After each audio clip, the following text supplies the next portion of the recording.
ಏನು ಸಂಘಟನೆ ಮಾಡಿದೆ ಇವತ್ತು ರಾಜ್ಯ ಕ್ಷತ್ರಿಯ ಪರಿಷತ್ನ ಅಧ್ಯಕ್ಷರಾದಂಥ ರಾಜು ಕ್ಷತ್ರಿಯ ಅಧ್ಯಕ್ಷರಾದಂಥ ಬಾಬುರಾಜ್ರವರು ಅವರು ಹೊರದೇಶಕ್ಕೆ ಹೋಗ್ಬೇಕಾದ್ರಿಂದ ಬೆಳಗ್ಗೆ ಬಂದು ಹೋಗಿದ್ದಾರೆ. ಜಸ್ಟಿಸ್ ಗೋಪಾಲ್ ಗೌಡರು ಕೂಡ ಬೆಳಗ್ಗೆ ಬಂದು ಅವರ ಗೌರವ ನಮನ ಸಲ್ಲಿಸಿ ಅವರ ಹುಟ್ಟಿದ ಜಯಂತ್ಯೋತ್ಸವದಲ್ಲಿ ಭಾಗವಹಿಸಿ ಅವರು ಕಾರ್ಯಕ್ರಮದಲ್ಲಿ ಅವರು ಚಿಕ್ಕಬಳ್ಳಾಪುರ ಹೋಗ್ಬೇಕಾಗಿರೋದ್ರಿಂದ ಅವರು ಬೆಳಗ್ಗೆನೆ ಬಂದು ಹೋಗಿದ್ದಾರೆ. ಅವರು ಕೂಡ ನಾನು ಮನವಿ ಮಾಡಿದ್ದೇನೆ, ನೀವು ಪತ್ರ ಬರೀಬೇಕು ಅಂತ. ದೇವೇಗೌಡರು, ಕುಮಾರಣ್ಣ, ಸೋಮಣ್ಣವರು ರೈಲ್ವೆ ಮಂತ್ರಿ ಮತ್ತು ಜಸ್ಟಿಸ್ ಗೋಪಾಲ್ ಗೌಡರು, ನಾನು ಕೂಡ ಪ್ರಧಾನಮಂತ್ರಿಗಳಿಗೆ ಮನವಿಯನ್ನು ಸಲ್ಲಿಸಿದ್ದೇನೆ. ಚಂದ್ರಬಾಬು ನಾಯ್ಡು ಅವರಿಗೆ ಮತ್ತು ಪವನ್ ಕಲ್ಯಾಣ್ಗೆ ನೀವು ಕೂಡ ಪ್ರೈಮ್ ಮಿನಿಸ್ಟರ್ ರಿಕ್ವೆಸ್ಟ್ ಮಾಡಬೇಕು. ಇದು ಯಾವುದೇ ಕ್ಷತ್ರಿಯ ರಾಜು ತೆಲುಗು ಜನರ ಆಸ್ತಿಯಲ್ಲ. ಅಲ್ಲೂರಿ ಸೀತಾರಾಮರಾಜು ಸಮಸ್ತ 140 ಕೋಟಿ ಜನರ ಭಾವನೆಯ ಪ್ರತೀಕ. ಬಹಳ ವರ್ಷಗಳ ಒಡನಾಟ ನಮ್ಮದು. ಅವರು ಕೂಡ ಭಾಗವಹಿಸಿದ್ದಾರೆ. ರಮೇಶ್ ನಾಯ್ಡು ಅವರು TDP ಮುಖಂಡರು, ಇಲ್ಲೇ ಸ್ಥಳೀಯ ನಿವಾಸಿ.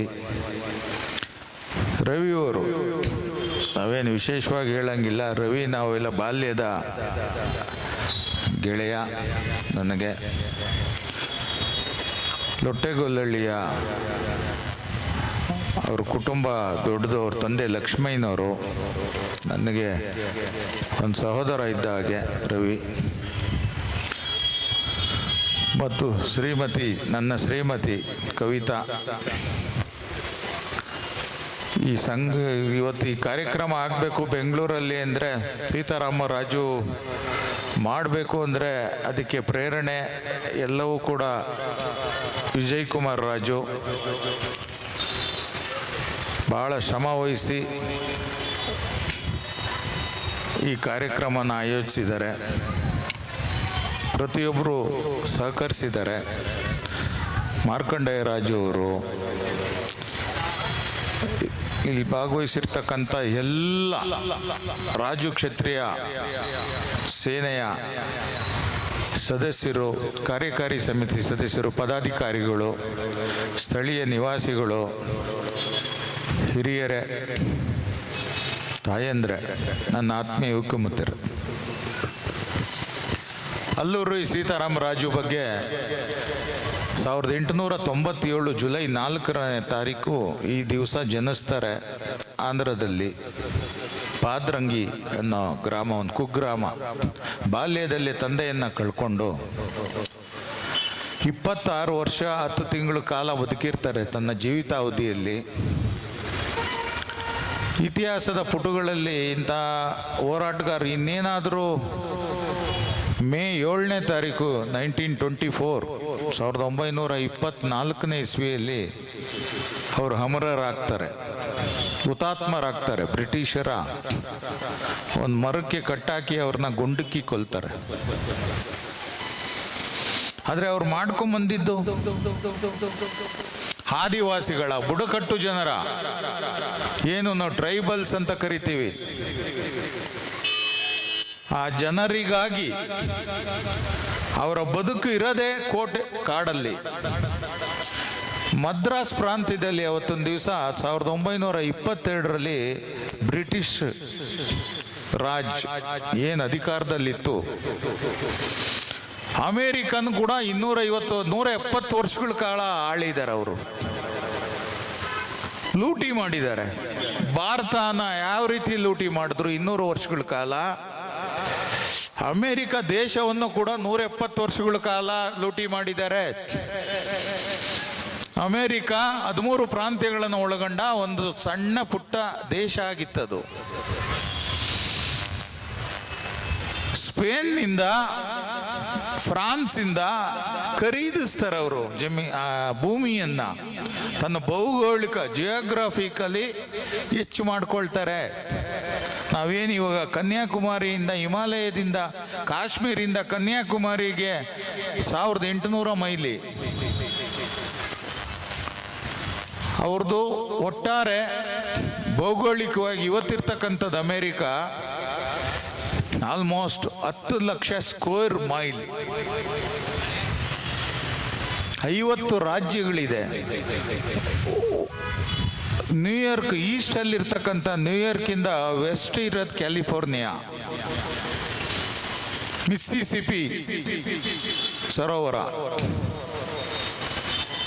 ಅದರ ಉದ್ದನೇ ಈ ಭಾರತಕ್ಕಿಂತ ದೊಡ್ಡದು. ಆ ನದಿಯ ಉದ್ದ ಮಿಸ್ಸಿಸಿಪಿ ಭಾರತಕ್ಕಿಂತ ದೊಡ್ಡದು. ಒಂದು ಎಂಡಿಂದ ಒಂದು ಎಂಡಿಗೆ 3.5 ಗಂಟೆ ಕಾಲ ಟೈಮ್ ವ್ಯತ್ಯಾಸ ಇದೆ. ಒಂದು ಕೊನೆ ಇನ್ನು ಈಸ್ಟಿಂದ ವೆಸ್ಟ್ಗೆ. ಅಂದರೆ ಅರ್ಥ ಮಾಡ್ಕೊಳ್ಬೋದು ನೀವು. ನಾವು ಇಲ್ಲಿಂದ ಡೆಲ್ಲಿಗೆ ಹೋದ್ರೂ ಕೂಡ ಇವಾಗ 8 ಗಂಟೆ 10 ನಿಮಿಷ, ಅಲ್ಲೂ 8 ಗಂಟೆ 10 ನಿಮಿಷ, ಕಾಶ್ಮೀರದಲ್ಲೂ 8 ಗಂಟೆ 10 ನಿಮಿಷ. ಅಂದರೆ ನೀವು ಅರ್ಥ ಮಾಡ್ಕೊಳ್ಬೋದು ನಾವು. ಅಲ್ಲೂರಿ ಸೀತಾರಾಮರಾಜು ದೇಶ ಕಂಡಂಥ ಅಪ್ರತಿಮ ಹೋರಾಟಗಾರ.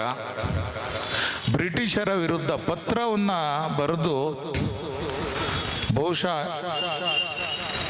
ಏಕೈಕ ವ್ಯಕ್ತಿ ಸ್ಥಳ ಮತ್ತು ಅವರ ಪೊಲೀಸ್ ಠಾಣೆಗಳನ್ನು, ಬ್ರಿಟಿಷರ ಪೊಲೀಸ್ ಠಾಣೆಗಳನ್ನು, ಅವ್ರ ಕ್ಯಾಂಪ್ಗಳನ್ನು ಟಾರ್ಗೆಟ್ ಮಾಡಿ, ಯಾವುದೇ ಆಧುನಿಕ ಶಸ್ತ್ರಾಸ್ತ್ರ ಇಲ್ಲ, ಬಂದೂಕು, ರಿವಾಲ್ವರು, ಪಿಸ್ತೂಲು, ನಾಡ್ ಬಾಂಬು ಯಾವುದೂ ಇಲ್ಲ.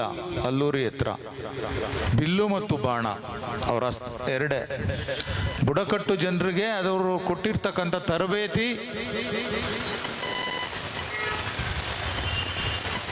ಬಹುಶಃ ಬ್ರಿಟಿಷರ ವಿರುದ್ಧ ಹೋರಾಟಕ್ಕೆ ಒಂದು ದೊಡ್ಡ ಇತಿಹಾಸದ ಪುಟಗಳಲ್ಲಿ ಇವತ್ತಿನ ಜನರೇಷನ್ಗೆ, ಇವತ್ತಿನ ಮಕ್ಕಳಿಗೆ, ಎಷ್ಟೋ ಜನಕ್ಕೆ ಅಲ್ಲೂರಿ ಸೀತಾರಾಮರಾಜು ಬಗ್ಗೆ ಗೊತ್ತಿಲ್ಲ ಈ ದೇಶದಲ್ಲಿ. ಅವರು 140 ಕೋಟಿ ಜನರ ಆಸ್ತಿ.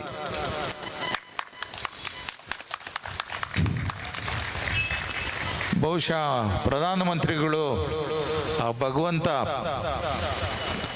ಒಂದು ಅನುಗ್ರಹಿಸಲಿ. ನಾ ಅಗ್ರಪೂರ್ವಕವಾಗಿ ಮನವಿಯನ್ನು ಮಾಡ್ತೇನೆ. ಈಗಾಗಲೇ ಪತ್ರವನ್ನು ಕೂಡ ಬರೆದಿದ್ದೇನೆ. ಚಂದ್ರಬಾಬು ನಾಯ್ಡು ಮತ್ತು ಪವನ್ ಕಲ್ಯಾಣ್ ಅವರು ಕೂಡ ರಿಕ್ವೆಸ್ಟ್ ಮಾಡಿ ಅಂತ ಹೇಳಿ ಪ್ರೈಮ್ ಮಿನಿಸ್ಟರ್ಗೆ, ದೇವೇಗೌಡರಿಗೆ ಹೇಳಿ ಪತ್ರ ಬರೆಸಿದ್ದೀನಿ. ಸೋಮಣ್ಣವರು, ಕುಮಾರಣ್ಣ ಅವ್ರಿಗೆ ಭಾರತ ರತ್ನ ನೀಡೋದಕ್ಕೆ ನಿರ್ವಾದ ಅರ್ಹ ವ್ಯಕ್ತಿ. ಅಲ್ಲೂರಿ ಸೀತಾರಾಮರಾಜು ಜಯಂತ್ಯೋತ್ಸವ ಇವತ್ತು ಬೆಂಗಳೂರಿನಲ್ಲಿ ಏನು ಕೆಂಪೇಗೌಡ ಜಯಂತ್ಯೋತ್ಸವ ಆಚರಣೆ ಮಾಡ್ತೀವಿ ನಾವು, ಆ ರೀತಿ ನಡಿಬೇಕು. ಬರೀ ಕ್ಷತ್ರಿಯ ರಾಜ್ಯಕ್ಕೆ ಸಂಬಂಧಪಟ್ಟಿದ್ದ ಆಸ್ತಿ ಅಲ್ಲ ಅದು. ಅವ್ರ ಕಾರ್ಯಕ್ಷೇತ್ರ, ಅವ್ರ ಕೋಟೆ ಎಲ್ಲವೂ ಕಾಡೇ ಆಗಿತ್ತು ಬುಡಕಟ್ಟು ಜನರ ಜೊತೆ. ಅವ್ರಿಗೆ ಅಧ್ಯಾತ್ಮ 18 ವಯಸ್ಸಿಗೇನೆ ಅಧ್ಯಾತ್ಮಿಕ ಕಡೆ ಹೋಗ್ತಾರೆ ಅವರು. ಬುಡಕಟ್ಟು ಜನರ ಪಾಲಿನ ದೇವರು. ಅವ್ರಿಗಿರ್ತಕ್ಕಂಥ ನಾಲೆಡ್ಜಲ್ಲಿ, ಸಣ್ಣ ನಾಲೆಡ್ಜಲ್ಲಿ ಅವ್ರಿಗೆ ಔಷಧಿಯನ್ನು ಕೊಡ್ತಾ ಇದ್ದಂಥ ಹಲವಾರು ಸಸ್ಯ ಗಿಡಮೂಲಿಕೆಗಳಿಂದ ಅನ್ನೋದು ಇತಿಹಾಸದಿಂದ ನಾವು ಓದಿ ತಿಳ್ಕೊಂಡಿರೋದು. ನಾನು ಚಂದ್ರಬಾಬು ಅವರಲ್ಲಿ ಒಂದು ಮನವಿಯನ್ನು ಮಾಡ್ತೀನಿ ಕೂಡ, ಅವ್ರನ್ನ ಭೇಟಿ ಮಾಡೋದಿದೆ. ನಾನು ಗವರ್ನರ್ನು ಕೂಡ ಭೇಟಿ ಮಾಡ್ತಾ ಇದ್ದೀನಿ ನಾನು next week. Andhra justice Nazeer Ahmad ಅವ್ರನ್ನ, ಅಬ್ದುಲ್ ನಜೀರ್, ಯಾವುದಾದ್ರೂ ಒಂದು ಯೂನಿವರ್ಸಿಟಿಗೆ ಅಲ್ಲೂರಿ ಸೀತಾರಾಮರಾಜು ಹೆಸರನ್ನ ಇಡಿ, ಅಧ್ಯಯನ ಪೀಠವನ್ನು ಮಾಡಿ. ಈಗಾಗಲೇ ಅವ್ರ ಹೆಸರಿನಲ್ಲಿ ಜಿಲ್ಲೆ ಇದೆ ಒಂದು. ಭೀಮಾವರಂನಲ್ಲಿ ಅವ್ರದ್ದು 30 ಅಡಿ ಕಂಚಿನ ಪ್ರತಿಮೆಯನ್ನು 125ನೇ ಜನ್ಮದಿನದಂದು ಪ್ರಧಾನಮಂತ್ರಿಗಳು ಉದ್ಘಾಟನೆ ಮಾಡಿದ್ರು. ಇವತ್ತು ಅವ್ರ ಕುಟುಂಬದವ್ರ ಜೊತೆ ಭೋಜನ ಮಾಡಿದ್ದಾರೆ ಅಂತ ಒಂದು ವರದಿ ಇದೆ. ಆಂಧ್ರಾಗೆ ಬಂದು, ವಿದೇಶದಿಂದ ಬಂದು ದೆಹಲಿಯಿಂದ ಆಂಧ್ರಾಗೆ ಬಂದು ಅವ್ರ ಕುಟುಂಬದ ತಮ್ಮನ ಮಕ್ಕಳೇನೋ ಇದ್ದಾರಂತೆ. ಸಾಧ್ಯವಾದರೆ ಜೀವನದಲ್ಲೇ ಒಂದು ಬಾರಿ ಆ ಕುಟುಂಬದ ಸದಸ್ಯರನ್ನ ಭೇಟಿ ಮಾಡೋ ಆಸೆ ಇದೆ ನನಗೆ. ನಾನು ವಿಜಯ್ ಕುಮಾರ್ ಎಲ್ಲ ಹೋಗ್ತೀವಿ, ಪಲ್ಲಕ್ಕಿಯವರು ಎಲ್ಲ. ಇಂಥ ಮಹಾನ್